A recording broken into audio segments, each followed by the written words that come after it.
All right, Doug Bender from DyeStat.com back with you again for a DyeStat discussion. This is Sydney Thorvaldson from Arkansas, who part of the we think she's running at Chile Pepper this weekend. Of course, the Arkansas coaches could change their mind between now and then, but she's run it the last 2 years. Good chance that she is in this weekend's meet and will be carried on runnerspace.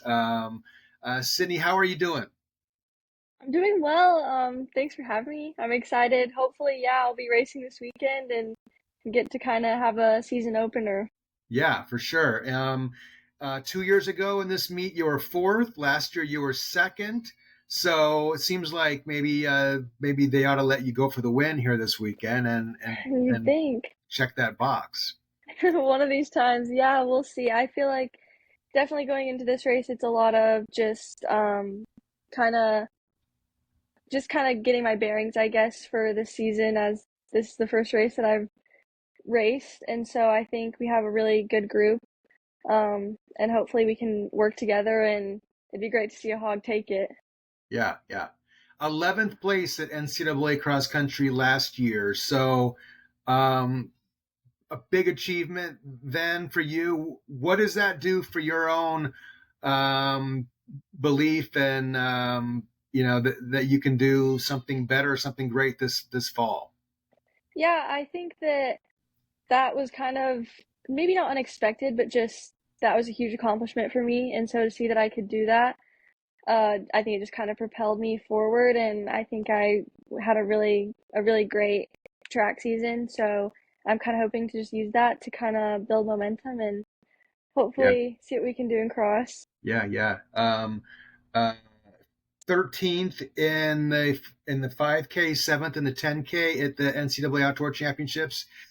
Sydney, when you were in high school, such a big deal in Rawlins, Wyoming, like the pride of Wyoming, out there running in the wind and the cold and the snow for all those years. When you came into Arkansas, obviously a huge program. You needed a little time to maybe get your feet under you and sort of like figure out where you belong in this. How have you seen that progress, that evolution since you got to Arkansas from where you began, like chipping away at finding a spot on the top seven, for instance, to where you are now?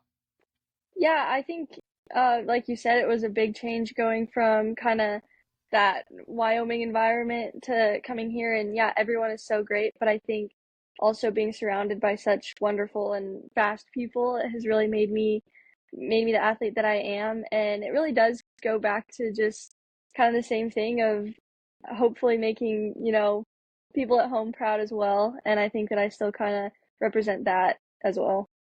Do you spend your summers back in Wyoming? I do. I go back every summer. I miss it. How do you spend your time when you're training back in Rollins? I mean, that's a pretty high elevation, I think, right? And do you Mm. reconnect with the same old loops that you used to do in high school, or are you doing something different now?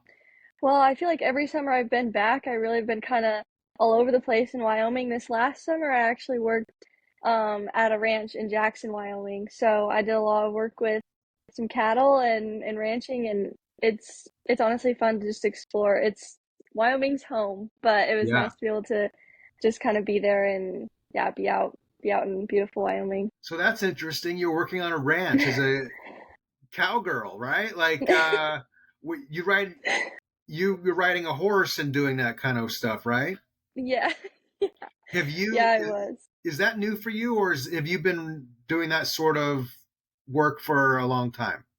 I think I've always grown up around it, just being from Wyoming, but it's kind of aligned with my career goals to do more hands-on large animal work. So this Hmm. summer was the first time I was kind of able to do that full time.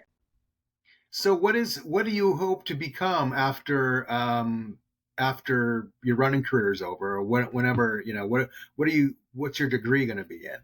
I'm studying large animal science, so I just finished my applications for vet school, and now we wait and hope that that's the ultimate goal is to get into vet school and go from there.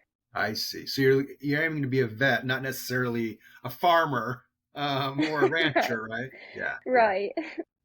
And so that would be horses and cattle pretty much would be your like what you focus on the most. Primarily, yes. I think small animals would be fun too, but yeah, I definitely have been more on the livestock, large animal Yeah, kind of interest. I guess sheep maybe would be included in that. Yeah, sheep and pigs, you know. Sheeps and pigs too. Um, all right. Well, so how long was that? Like, you don't, how much time did you spend in Jackson doing that?